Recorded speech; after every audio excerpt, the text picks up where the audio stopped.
Moi, je dis la meilleure image, peut-être de la décennie, c'est celle du Popoli en 2022. Vous avez une photo de Samuel Eto'o qui est tout ensanglanté dans le dos, il a les clous. Et vous avez le président Biya qui retire les clous dans son dos.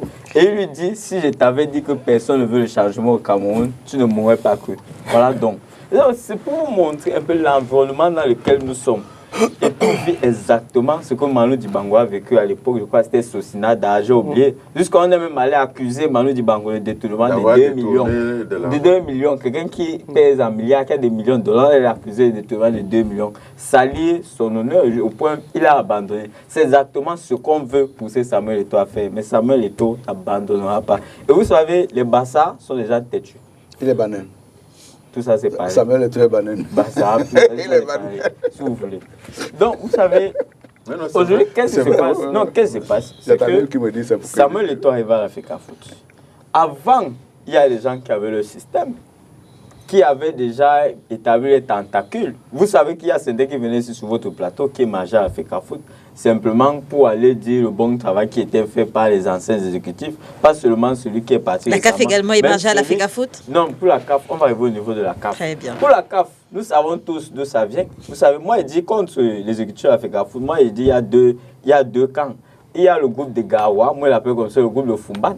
Les deux, si vous comprenez ce que je veux dire par là, vous allez comprendre à la CAF quel groupe est là-bas et quel groupe est en train de vouloir nuire au football camerounais.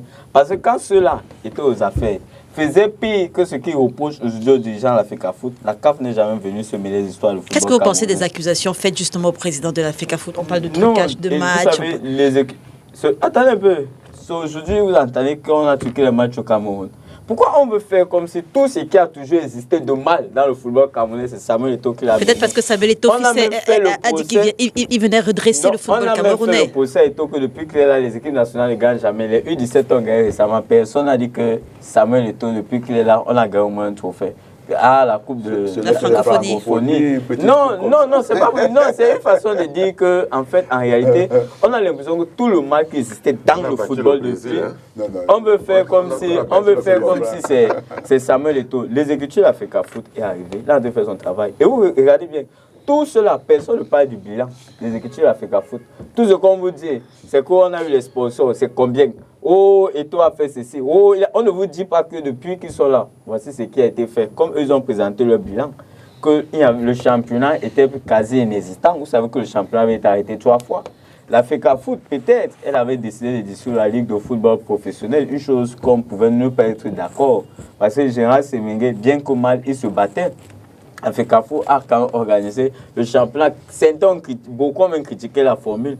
Et vous voyez que c'est le même groupe. Aujourd'hui, les accusations de la CAF, il y a des accusations de la CAF et il y a les sentences du tribunal arbitral du sport. Nous ne sommes pas des personnes qui peuvent encourager les gens à poser des actes qui sont illégaux. Non, pas du tout. Nous sommes contre les actes illégaux. Mais ce que nous remarquons, c'est qu'il y a une cabale, particulièrement contre le président de la FECAFOOT, organisé par les individus qui ont toujours eu des intérêts dans le football camerounais. Ceux qui sont allés dans un hôtel de la place pour organiser le point de presse, vous avez vu que leur communiqué, ils voulaient quand même distribuer, vous les journalistes. Donc ils pouvaient même le distribuer sans forcément être dans un hôtel.